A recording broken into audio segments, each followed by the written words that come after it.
Spoštovane gledalke, spoštovani gledalci, prav lepo pozdravljeni iz studia Idrijskih novic. Gost današnje oddaje Aktualno je idrijski župnik Marko Rijavec, ki ga prav lepo pozdravljam. Dobrodošli. Živjo. Se strinjate z mislijo, da v 2000-letni zgodovini krščanstva ni bilo prav veliko obdobij, ki bi bila tako zaznamovana s karanteno, kot je to? Ja, vsekakor. Mislim, da je en tak izvirno narejen čas. Mogoče tudi zato, ker je zdaj veliko več druženja med nami, kakor je bilo nekoč, in kot so ljudje, mislim, da dosti več časa posvetili delu na njivi, v delavnicah in tako naprej. Danes imamo malo več prostega časa, več časa za druženje, zato je mogoče ta čas toliko zaznamovan s to karanteno in nam tako, bom rekel, dosti stvari primanjkuje, tudi kar se tiče recimo cerkvenih obredov. Ne vem, vsak ima verjetno svoje mnenje, ali je to v redu ali ni. Jaz verjamem, da so se naši škofje odločili po enem temeljitem premisleku v dani situaciji narediti, kar je za ljudi najboljše. In s tem sicer na nek način, vsaj v pogledu nekaterih ljudi, narediti eno napako, ker češ dostikrat se govori, da nikoli v zgodovini cerkve niso bile cerkve zaprte za moliti. V bistvu tudi danes niso, ne? Samo za obrede so zaprte. Tako, mi imamo tudi v Idriji cerkev vsak dan odprto, lahko pride vsak, kdorkoli moliti vanjo. Se mi pa zdi, no, da je na nek način mogoče to tudi en tak korak k temu, da ljudje razumemo, da bogoslužje ni nujno, da poteka samo v cerkvi, da lahko poteka tudi doma, oziroma da je tudi domače bogoslužje mogoče prvo, celo mogoče bolj pomembno, kot tisto, ki se dogaja v cerkvi. Ljudi je strah, mnogi se počutijo nemočne, nekateri so celo prestrašeni. Normalno, med njimi sem tudi jaz. Se mi zdi, da je poleg vseh stvari, ki jih ljudje že tako nosimo v svojem življenju, obremenitev, skrbi in tako naprej, tu samo še ena taka dodatna skrb, ki nas še posebej plaši. In če sem prav malo kritičen, se mi zdi, da v današnjem času smo dosti bolj bombardirani s temi novicami, kaj vse lahko gre narobe, s kje se lahko vse okužimo, kaj vse ta virus prinaša in tako naprej. In je, bom rekel, normalno, da se ljudje dosti bolj bojimo, če smo osredotočeni samo na to stvar.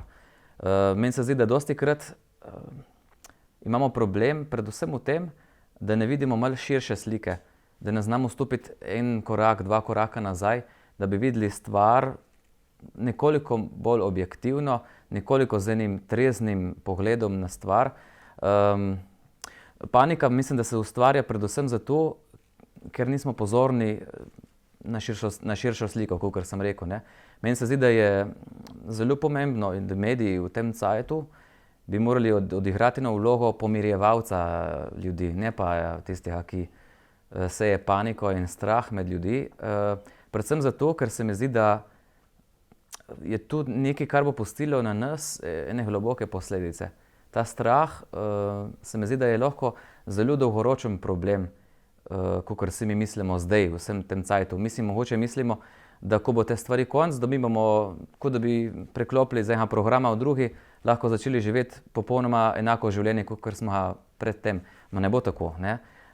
Strahovi, ki se zasejejo v nas, so trajnejšega datuma, ne. In se mi zdi, da lahko pustijo take zelo težke posledice na naših odnosih. Ne, ker mi lahko v ta svet okuženih, da rečemo tako, stopamo na dva načina, ne. In sicer tako, kakor da je vsak okoli mene okužen, kar pomeni, da se lahko vsakega človeka bojim, ali pa, da sem jaz tisti, ki pazim na druge, da se ne bi okužili od mene. Sicer se res poudarja tudi ta drugo, ne, da mi pazimo, da druge ne okužimo. Ma v nas se avtomatsko gradi ena taka zavest, da so drugi vsi okuženi, ne pa jaz, ne. Ker ne morem se sebe prepričavati, da sem okužen, če sem zdrav, ne. Če jaz vsak dan zjutraj vstanem in se mi zdi, da sem v redu, da dobro diham, da se dobro počutim, ne. In tako mislim, da v nas počasi zažira ta strah pred drugimi ljudmi. Meni se zdi, da je tu celo mogoče težja stvar, kakor vse, kar, bom rekel, z medicinskega vidika prinaša ta virus v naša življenja. Kako ste v župniji Idrija sicer organizirali vaše običajne dejavnosti? Kako je z veroukom, kako je z mašami? Zdaj verouk in maše po klasičnem modelu, bom rekel, so nažalost odpovedani, ker pač je tu tudi druženje na javnem mestu in druženje več ljudi hkrati, pač tudi tega ne moremo opravljati. Zdaj verouk trenutno pač ne poteka, smo, bom rekel, prepustili vsak svojemu katehetu, katehistini, da malo drži svoje otroke skupaj, da mogoče jim pošlje kakšno spodbudo, kakšno stvar. Tudi strani katehetskega urada v Ljubljani pride dostikrat kakšne spodbude, materiali, s katerimi se lahko doma starši pogovarjajo. Moje osebno mnenje je, da preprosto je smisel in bistvo verouka tudi, da se dobimo skupaj. Se pravi, da skupaj vztrajamo na neki poti, nekaj gradimo med sabo, ne? Ker moramo vedeti, da bistvo krščanstva je skupnost. Ne? Če nimamo skupnosti, v bistvu nimamo nič. Ne, zato je zame predvsem tu pomembno, ne toliko neka snov, ki se obravnava, ki jo moramo zdaj predelati, to ni šola, ne? Ampak tudi, da živimo skupaj in da se skupaj soočamo z vprašanji, s katerimi bi se morali v svojem življenju. Zdaj mašo smo rešili tako, da se dobimo, bomo rekli, preko zaslonov.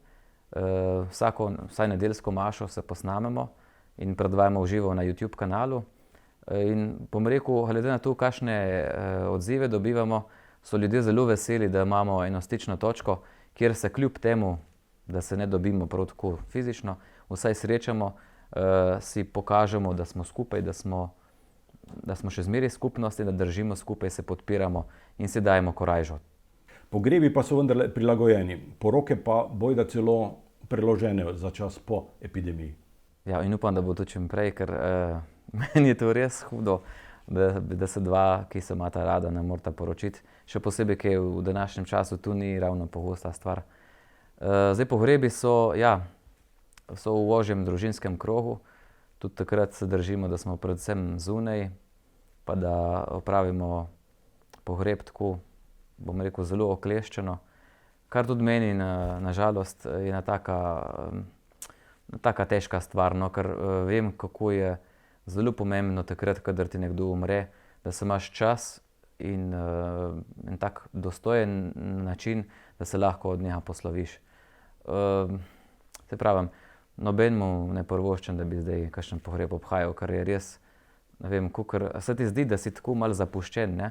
Ker mislim, da pomen pogreba je predvsem v tem, da se dobimo skupaj in da drug drugega takrat podpiramo, ne?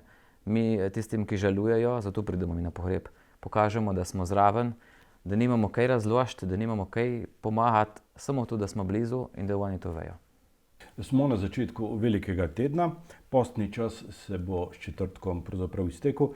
Boste kljub karanteni izpeljali te tradicionalne obrede? Bomo.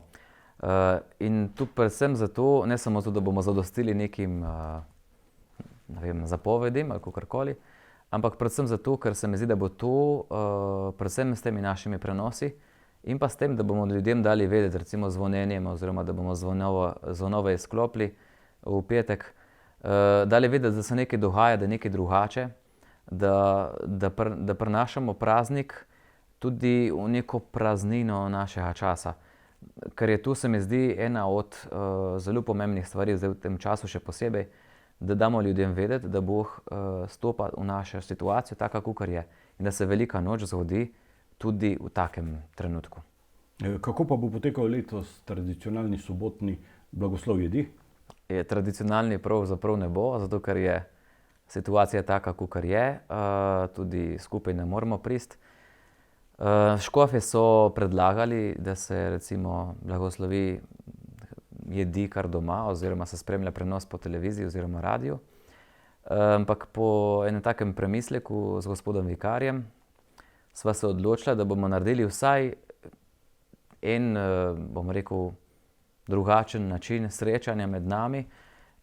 Predvsem zato, kakor sem rekel že prej, da ljudje začutijo, da Bog vstopa v njihova življenja, da so jim njihova življenja pomembna, da niso sami v tej situaciji. Smo se odločili tako, da bomo blagoslavljali jedi, tako da bojo preprosto ljudje prišli z avti pred cerkev in ostali tudi tam noter, seveda. Duhovniki bomo pa zunaj pa bomo lepo blagoslovili, pa se, če ne drugega, srečali z očmi, se malo pozdravili, si dali vedeti, da smo skupaj in da s to svojo prisotnostjo prinašamo v življenje drugega eno upanje. Velika noč pa je pravzaprav praznik upanja in zmagoslavja življenja nad smrtjo. Je to sporočilo pravšnje tudi za ta čas epidemije? Zelo potrebno in zelo koristno, bom rekel. Tudi, da Jezus zmaguje smrt, težke situacije, probleme v našem življenju, ne da jih odpravlja, ampak da jih rešuje s tem, da je prisoten in da nam pokaže, da nas ima rad, da nas spremlja. Tu je eno tako sporočilo, ki vsakemu od nas se mi zdi, da je nekaj, kar potrebuje za to, da, bom rekel, preživi te čase normalno, ne. Saj tu niso prvi časi težki v zgodovini, tudi niso prvi težki časi v našem življenju. Ma so prvi časi, ko pravzaprav ne vemo točno, kaj bi naredili, ne. In čutiti v takem času nekoga, ki ti stoji ob strani in ti pokaže, da kljub temu, kar se dogaja, da življenje gre naprej, da življenje zmaguje, da življenje premaguje to, kar imamo težkega v našem bivanju, da je to tisto, kar nam bo dalo enega zanosa, da lahko gremo naprej. Da se ne bomo ustavljali na tem, da ne bomo se oklepali v strahu tega, da ne bi kaj izgubili, ne? Ampak da bomo razumeli, da je zmaga življenja pravzaprav predvsem v tem, da si upamo živeti naprej, da si upamo izbrati tisto, kar smo si izbrali že, ko je bilo vse lepo in prav, in da tisto držimo in da je tisto nekaj, kar nas dela človeške. Pa da ne bomo zdaj tako strašno abstraktni, meni se zdi, da je predvsem zdaj ta velika noč priložnost za to, da drugemu pokažemo in se spodbudimo, da je razlog tudi za veselje.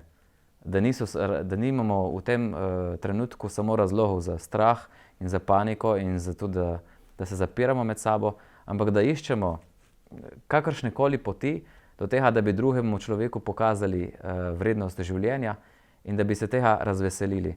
Meni se zdi ena taka lepa stvar je, da se znamo zahvaliti za stvari, ki jih imamo, ne. Recimo tudi za to, da sem zdrav še, da lahko, da imam za jesti, da imam za piti, da imam streho nad glavo in tako naprej, kar ni samoumevno, ne. In sem prepričan, če smo sposobni to videti v svojem življenju, lahko razumemo, da Bog stopa ta naš trenutek preizkušnje tudi z eno tako veliko močjo in nam daje tistega, kar v življenju potrebujemo. In to je danes predvsem sporočilo, da se ne bojmo, ker je on svet premagal in bo pomagal, da zmagamo v tem boju tudi mi.